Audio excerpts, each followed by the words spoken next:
ನಿಮ್ಗೆ ಹೇಳ್ತಿರೋದು ನೀವೇ ಅದೇ ಮೇಲೆ ಕಾಲ್ ಮಾಡಿಕತ್ತಾ ಇದ್ದೀರಿ ಅಂತ ಹೇಳ್ತಾರೆ ಸರ್ ಏನು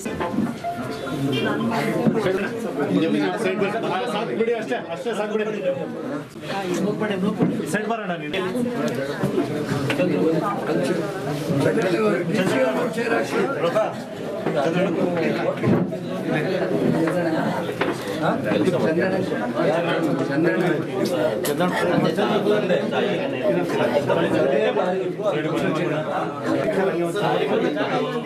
ಸರ್ ಯಾರು ಮಾತಾಡಬೇಡಿ ದಯಮಾಡಿ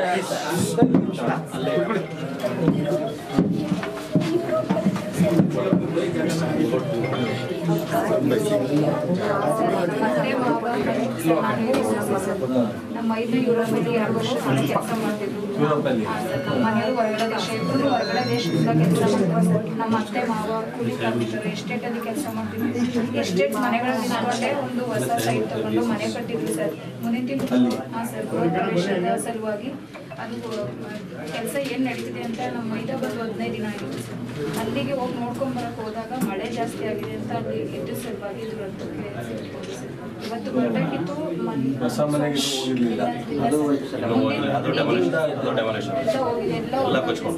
ಅಲ್ಲಿಂದನೇ ಫಸ್ಟ್ ಬೆಟ್ಟ ಹೋಗಿರೋದು. ಎಸ್ಟೇಟ್ ಮನೆಗಳಲ್ಲಿ ಸರ್ವಿಸಲ್ಲಿ ಇರೋವರೆಗೂ ಎಸ್ಟೇಟ್ ಮನೆ ಕೊಟ್ಟಿರ್ತಾರಲ್ಲ ಸರ್, ಅಲ್ಲಿರೋದ್ರಿಂದ ಈ ಥರ ಆಗಿರೋದು ಸರ್. ಅಲ್ಲಿಂದನೇ ಫಸ್ಟು ಅಜ್ಜಿ ಇಬ್ರು ಇದಾಗಿದ್ದಾರೆ. ನಿಮ್ಮ ಮಾವ ಮತ್ತು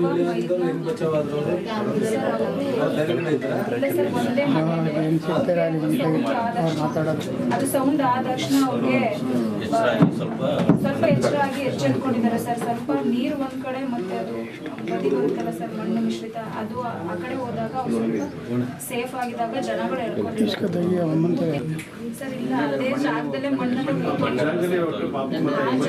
ನೆನ್ನೆ ಹೋಗೋದಕ್ಕೆ ಅವಕಾಶ ಆಗಿದ್ರಿಂದ ಡೆಡ್ ಬಾಡಿಗಳು ನೆನ್ನೆ ಸಿಕ್ಕಿ ಅವು ನಮಗೆ ಇಲ್ಲಿ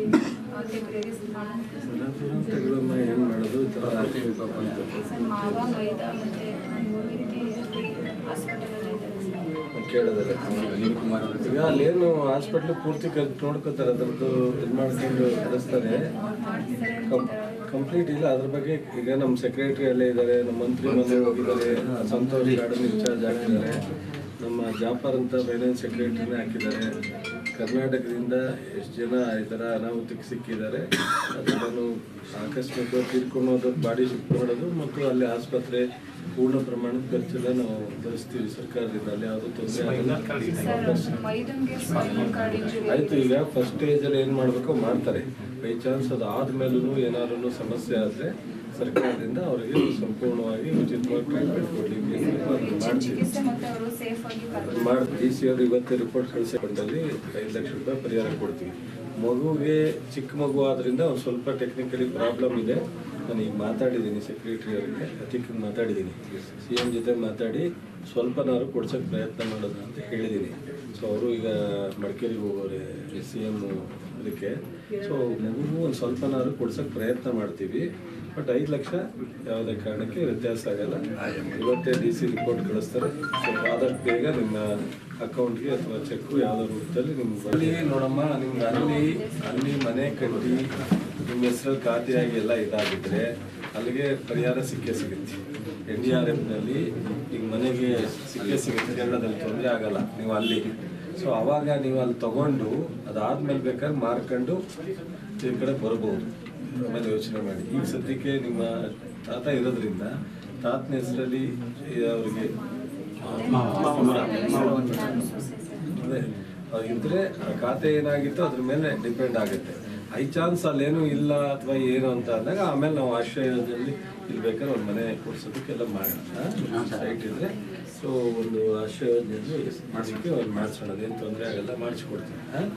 5 ಲಕ್ಷ ರೂಪಾಯಿ ಆದಷ್ಟು ಬೇಗ ನಿಮಗೆ ಅಕೌಂಟಿಗೆ ಬರೋಂಗೆ ಮಾಡ್ತೀವಿ. ಮಗುಗೂ ಏನಾದ್ರು ಪ್ರಯತ್ನ ಮಾಡ್ತೀವಿ.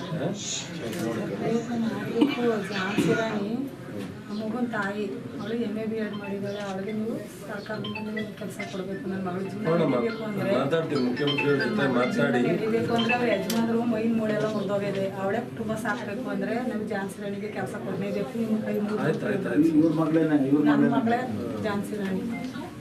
ಇವಳು BEd ಮಾಡಿದ್ದಾಳೆ. ಅವ್ರ ಮಗಳು ಸರ್ ನಾನು ಗೊತ್ತು. ಎಲ್ಲ ಎಜುಕೇಷನ್ ಮಾಡೋದು. ಸಂತೋಷ್ ಕೇರಳದಲ್ಲಿದೆಯಾ ಇಲ್ಲಿದೆಯಾ? ಕೇರಳದಿಂದ ಡೆತ್ ಆದವರು ಇಬ್ರು ಮನೆಗೆ ಬಂದಿದೆ ಕೇರ್ಪೇಟೆಗೆ. ಅದೇ ಮುಖ್ಯಮಂತ್ರಿ ಟ್ರೀಟ್ಮೆಂಟ್ ಎಲ್ಲ ಇದೆ ಚೆಕ್ ಕೊಡೋಕ್ಕೆ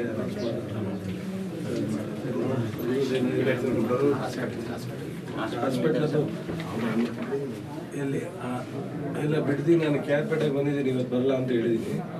5, 6, 7, 8 ಅಟೆಂಡ್ ಮಾಡ್ತೀನಿ ನಾನು ಅಂತ ಹೇಳಿದ್ರು. ಇವತ್ತು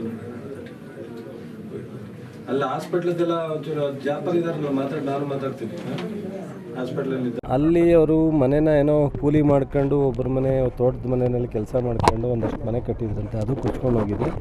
ಅಜ್ಜಿ ಮತ್ತು ಮೊಮ್ಮಗ ಇಬ್ಬರು ತೀರ್ಕೊಂಡಿದ್ದಾರೆ. ಈಗ ಅಲ್ಲಿ ಬಹುಶಃ SDRFನಲ್ಲಿ ಒಂದು ಮನೆ ಕಟ್ಕೊಡೋ ಕೆಲಸ ಕೇರಳ ಸರ್ಕಾರನೂ ಮಾಡುತ್ತೆ. ಅವ್ರ ಹೆಸರು ಖಾತೆ ಇದ್ದು ಅವರು ಮನೆ ಕಟ್ಟಿದರೆ ಅದನ್ನು ಸಹ ನಮ್ಮ ಕೋಆರ್ಡಿನೇಟ್ ಮಾಡ್ತಾರೆ. ನಮ್ಮ ಜಾಪರ್ ಅಂತೇಳಿ ಸೆಕ್ರೆಟರಿನ ಅಲ್ಲಿ ನೇಮಕ ಮಾಡಲಾಗಿದೆ. ನಮ್ಮ ಸಂತೋಷ್ ಲಾಡ್ ಮಂತ್ರಿನೂ ಸಹ ಮುಖ್ಯಮಂತ್ರಿಯವರು ಈ ಎಲ್ಲ ಕಾರ್ಯನ ನೋಡಿ ಕೋಆರ್ಡಿನೇಟ್ ಮಾಡಲಿಕ್ಕೆ ಕಳಿಸಿದರು. ಅವರು 2 ದಿವಸ ಅಲ್ಲೇ ಇದ್ದು ಬಂದಿದ್ದಾರೆ. ಅದು ಒಂದು ಪ್ರಕ್ರಿಯೆ. ಇನ್ನು ಆಸ್ಪತ್ರೆಯಲ್ಲಿ ಇರ್ತಕ್ಕಂಥವ್ರಿಗೆ ಸಂಪೂರ್ಣವಾಗಿ ಉಚಿತವಾಗಿ ಚಿಕಿತ್ಸೆ ನಡೆಯುತ್ತೆ. ಸೊ ಆ ಗೌರ್ಮೆಂಟು ಮಾಡಿ ಏನಾದ್ರು ಉಳಿದ್ರೆ ನಾವು ಅದನ್ನು ಜವಾಬ್ದಾರಿ ತೊಗೋತೀವಿ. ಅದು ಮುಂದುವರೆದಂಥ ಕಾರ್ಯ. ಈಗ ಸದ್ಯಕ್ಕೆ ಆಸ್ಪತ್ರೆ ಇದ್ದರೆ ಅದನ್ನೆಲ್ಲ ನಮ್ಮ ಅಧಿಕಾರಿಗಳು ಸಹ ಗಮನದಲ್ಲಿಟ್ಕೊಂಡು ಮಾಡ್ತೀವಿ. ಈಗ ಯಾರು ಅಜ್ಜಿ ತೀರೋಗಿದ್ದಾರೆ ಅವರಿಗೆ 5 ಲಕ್ಷ ರೂಪಾಯಿ ಮುಖ್ಯಮಂತ್ರಿ ಫಂಡಲ್ಲಿ ಕೊಡಲಿಕ್ಕೆ ಇವತ್ತೇ ನಾನು ರಿಪೋರ್ಟ್ ಕಳಿಸ್ಲಿಕ್ಕೆ ಹೇಳಿದ್ದೀನಿ DC ಅವರಿಗೆ. ಅವ್ರು ಡೀಟೇಲ್ ತೊಗೊಂಡು ರಿಪೋರ್ಟ್ ಕಳಿಸ್ತಾರೆ. 5 ಲಕ್ಷ ರೂಪಾಯಿನ ತಕ್ಷಣ ಮಂಜೂರು ಮಾಡಿ ಅವ್ರಿಗೆ ಕೊಡ್ತೀವಿ. ಮಗುಗೆ ಒಂದು ಸ್ವಲ್ಪ ಟೆಕ್ನಿಕಲ್ ಪ್ರಾಬ್ಲಮ್ ಇದೆ, ಸ್ವಲ್ಪ ಅದನ್ನು ನೋಡಿ ಮುಖ್ಯಮಂತ್ರಿಯವರು ಇವತ್ತು ಮಡಿಕೇರಿಯಲ್ಲಿ ಇರೋದ್ರಿಂದ ನನ್ನ ಫೋನ್ ಕನೆಕ್ಟ್ ಆಗಲಿಲ್ಲ. ಮುಖ್ಯಮಂತ್ರಿಯವ್ರ ಕಾರ್ಯದರ್ಶಿಗೆ ಹೇಳಿದ್ದೀನಿ, ಆದಷ್ಟು ಕೊನೆ ಪಕ್ಷ 5 ಲಕ್ಷ ಕೊಡೋಕ್ಕಾಗದರೆ 2-3 ಪ್ರಯತ್ನ ಮಾಡಿ ಅಂತ ಹೇಳಿದ್ದೀನಿ. ನಾನು ಸಹ ನಾಳೆ ಮುಖ್ಯಮಂತ್ರಿಯವ್ರ ಜೊತೆ ಮಾತನಾಡಿ ಅದು ಪ್ರಯತ್ನ ಮಾಡ್ತೀನಿ. ಇವತ್ತು ಒಂದು ಸಣ್ಣದಾಗಿ ನಾವು ಅವ್ರ ಕಾರ್ಯ ಮಾಡ್ಕೊಳ್ಳೋಕ್ಕೆ ಏನು ಬೇಕು ಖರ್ಚಿಗೆ ನಾನು ಕೊಟ್ಟಿದ್ದೀನಿ. ಅದು ಇಷ್ಟು. ಇನ್ನೊಂದು ಆತ್ಮಹತ್ಯೆ ಆಗಿದೆ ಇಲ್ಲಿ, ಆತ್ಮಹತ್ಯೆಗೂ ಸಹ 20 ದಿವಸ ಆಗಿದೆ ಅಂತೆ. ಸೊ ಸಾಲದ ಸಮಸ್ಯೆಯಿಂದ ಅದು FSL ರಿಪೋರ್ಟ್ ಬಂದ ತಕ್ಷಣ ಅದಕ್ಕೆ 5 ಲಕ್ಷ ರೂಪಾಯಿ ಪರಿಹಾರ ತಕ್ಷಣ ಮಾಡಿಸ್ಕೊಡ್ತೀವಿ. ಸಚಿವರ ಜೊತೆ ಫೋನಲ್ಲಿ ಮಾತನಾಡುತ್ತೆ ಸರ್ ಸಂತೋಷ್ ಲಾಡ್. ಅದನ್ನೇ ಅವನಿಗೂ ಅದು ಪೂರ್ತಿ ಟ್ರೀಟ್ಮೆಂಟ್ ಬಗ್ಗೆ ಎಲ್ಲ ಕೇರ್ ತಗೊಳ್ಳೋದಕ್ಕೆ ಹೇಳಿದ್ದೀನಿ. ಮತ್ತು ಸೆಕ್ರೆಟ್ರಿ ಮತ್ತು ಮಂತ್ರಿಗಳಿಬ್ಬರಿಗೂ ಅಲ್ಲಿ ಜವಾಬ್ದಾರಿ ಕೊಟ್ಟಿದ್ದಾರೆ. ಯಾರ್ಯಾರು ನಮ್ಮ ರಾಜ್ಯದಿಂದ ಆ ಥರ ಅನಾಹುತಿ ಸಿಕ್ಕಿದ್ದಾರೆ ಬಾಡಿನ ಶಿಫ್ಟ್ ಮಾಡೋದು ಒಂದು ಕೆಲಸ ಆದರೆ, ಇನ್ನೊಂದು ಅಲ್ಲಿ ಆಸ್ಪತ್ರೆಗೆ ಅಡ್ಮಿಟ್ ಮಾಡಿ ಪೂರ್ಣ ಉಚಿತವಾಗಿ ಅವರ ಆರೋಗ್ಯನ ಸರಿಪಡಿಸೋ ಕೆಲಸ ಜವಾಬ್ದಾರಿ ಸರ್ಕಾರ ತಗೊಳ್ಳಿ. ಜಿಲ್ಲೆಯವರು ಇನ್ಯಾರಾದರೂ ಇದ್ದಾರೆ ಸರ್? ಈಗ ಸದ್ಯಕ್ಕೆ ಅದು ಮಾಹಿತಿ ಬಂದಿಲ್ಲ. ಸೊ ನೋಡೋಣ. ಆ ಥರ ಏನು ತೊಂದರೆ ಇಲ್ಲ, ಬಟ್ ಸ್ವಲ್ಪ ಮೇಜರ್ ಏಟ್ ಆಗಿದೆ ಅಂತ ಹೇಳಿದ್ದಾರೆ.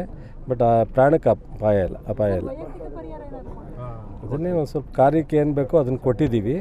ಸೊ ಉಳಿದಂಥ ಪರಿಹಾರ ಮಾಡಿಕೊಡ್ತೀವಿ ಸರ್. ಅದೇ ಕೆಲಸದ ಭರವಸೆ ಅಂತ ಕೇಳ್ತಾ ಇದ್ರು, ಅದನ್ನು ನೋಡೋಣ. ಇಲ್ಲಿ ಈಗ ಕೆಲಸನ ಅವ್ರಿಗೆ ಗೌರ್ಮೆಂಟ್ ಕೆಲಸ ಮಾಡಲಿಕ್ಕೆ ಕಟ್ಟಾಗುತ್ತೆ. ಔಟ್ಸೋರ್ಸಲ್ಲಿ ಯಾವ್ದಾದ್ರು ಒಂದು ತಾಲೂಕು ಮಟ್ಟದಲ್ಲೋ ಜಿಲ್ಲಾ ಮಟ್ಟದಲ್ಲೋ ಅವ್ರಿಗೆ ಅನುಕೂಲ ಆಗುವಂಥದ್ದಿದ್ರೆ ಯಾವ್ದಾದ್ರು ಒಂದು ಮಾಡಿಕೊಡ್ತೀವಿ. Thank you.